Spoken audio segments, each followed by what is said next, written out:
I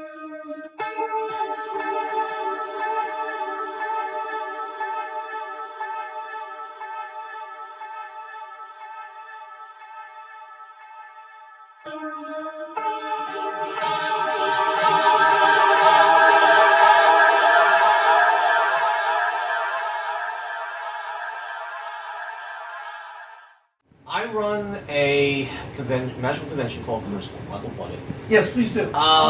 Every year around October. One of my speakers is very proud of the fact that he cast a money spell. And in doing so, by casting a money spell, the process that he decided to take was to burn down his house. He summoned some demon, burned down his house, but the way the insurance companies and everything else came out the other side was he was able to buy a new house, knew everything else, and had a net of $16,000 extra.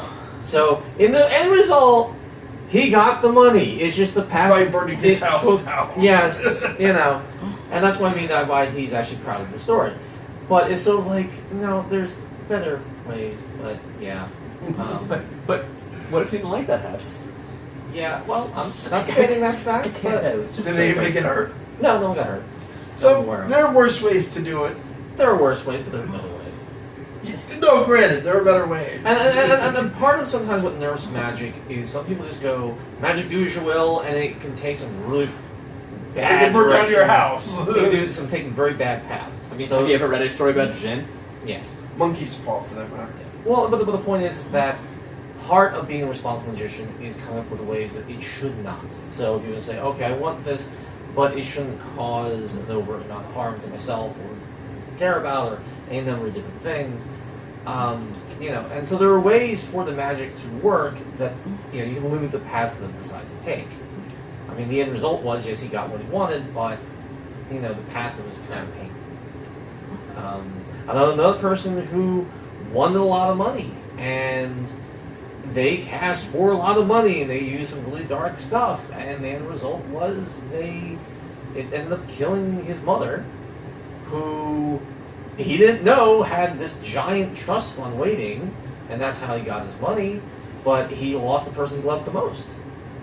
And that's a very effed up way of doing things. Well, that's depressing. It's true. It is, but that's the problem. And then that's usually why you see magicians and something that usually cast in such a bad light, is because they don't think about the possible consequences of what they do. They just go, I want, and they hope for the best, and that's usually not how it works.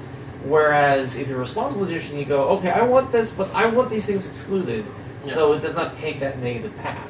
It's also the reality, and I think, feel free to call me on this if I'm full of bullshit, but it's the reality of magic like everything. There are consequences to what you do, and it's... Doesn't necessarily mean bad. Yes and no. Yes and no. All right, let me give you a good example. I think it's a very good point. Okay, say you're sick, I heal you. Okay? There we go. You do a spell, you're done, you're better in 20 minutes. Okay, you're all set. Here's the problem. If there was a spirit out there that wanted you to be sick, or somehow by being sick moves your destiny in one direction or another you need to go to, I just messed with that. I just changed that. I just pissed off something out there, so now I just made an enemy. Alright? And that's part of the problem, is that with, I hate to quote Spider-Man, but with great power comes great responsibility. And there's a lot into that. One of the hardest things I have to teach my students is, as much as you can interfere, don't. The person needs to either go through this, a person needs to do this on his own, or worse, you're making them dependent on you. There's a lot of times where I can actually do everything for my students, but I want them to do it themselves. I'm not here for me to be their whatever. They need to learn to do it themselves. I'm not there to be an enabler so that to me, it would be. I don't necessarily mean consequences as you do a money spell, your house burns down. I mean, what you do has repercussions. It can be good and can be bad. They can be. It just takes something off. It depends how you do it. It depends how you do it. Well, all right. Let's put it this way. If you go to a entity, all right, whether it be a deity, an elemental, an ancestral spirit, pick your demon lord, whatever you want to do. Yeah. Okay. They aren't waiting around for your call. Okay? They are. Yes. Calls for Cthulhu. Excellent series, by the way. Look it up on YouTube. It's great. They're not just waiting around for you. They have their own thing. People like say, "Oh, I'll go sacrifice a chicken or a goat." The reason why they sacrifice a chicken or a goat because you raised that chicken from an egg or like a baby. Yeah. This mattered to you. These days, the equivalent was giving your cell phone, I'll smash it. That's a legit sacrifice. If you gave someone money, like say $10, and they just okay, great, I'll just go spend it, whatever. Versus they really needed it, and when you gave it to them, they were so thankful for it, and they spent it on something really important. Which makes you feel better? The guy that just sort of blew it away, or the guy that actually used it for something important because it really mattered to them? Yeah. That's what these big, powerful entities deal with. Is that sacrifice is about sacrifice the individual. Does this actually mean something? You could smash shit at my and phone. regardless, I know that. But, I mean, modern. And you know this, but I want to say this for the audiences. I'm not condemning magic by saying this. It's just, listen, the reality of the world is you do not live in a vacuum. What you do not live in a vacuum. All right. Changes. The payment that I pay is I spent the time and effort and work getting this good. And I'm not talking about payment. I'm just talking about.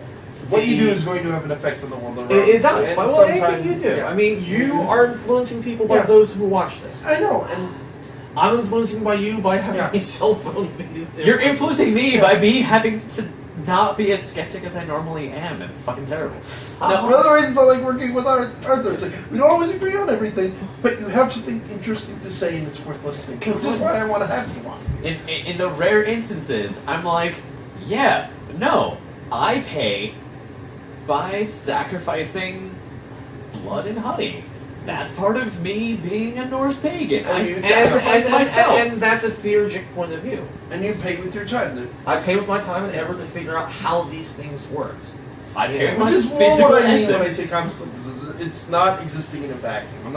It's not existing in a vacuum. I didn't wake up one day, wow, I can change the weather and get money out of nowhere and stuff like that. And there are people that can. There are people that sort of wake up one day that they can do it. But there's reasons for that. There's usually the reasons they don't even know at the time. But similarly speaking, but that's extremely rare. If you've ever seen Full Metal Alchemist, equal exchange, there's something that's happening. It does, but it gets to a certain point that it's not as much as, okay, because I got money, something else is going to get me down for it. But you're talking mechanical advantage. Yes. Within the Omnimancy, from what Yes, I've heard. it's really mechanical. But, yeah. Well, you need a two-parter. We'll have you on again because there's plenty more we can talk about. Oh God, yes. Oh my God. Yes. We've barely scratched the surface. Hopefully, I barely talked about anything about what I do. Kevin! But I hinted that I'm not a pretty much in skeptic. an hour. We've got to do a full hour here. So, Shit. Arthur, I want to thank you for coming on. You've been a great guest. Thanks for having me. Folks, I want to say tune in. We're still here at Wicked Fair. We've got V. Nigel Taylor, who you may know as the lead singer for Platform 1 or as Vladimir Snape. You may, some of you may know Professor Mark Donnelly, who's done some work with the History Channel. He's agreed to come on. And I'm very excited, and I've been alluding to this for months, and we finally nailed down a date and a relative time. Tomorrow, noonish. I have to message him tonight.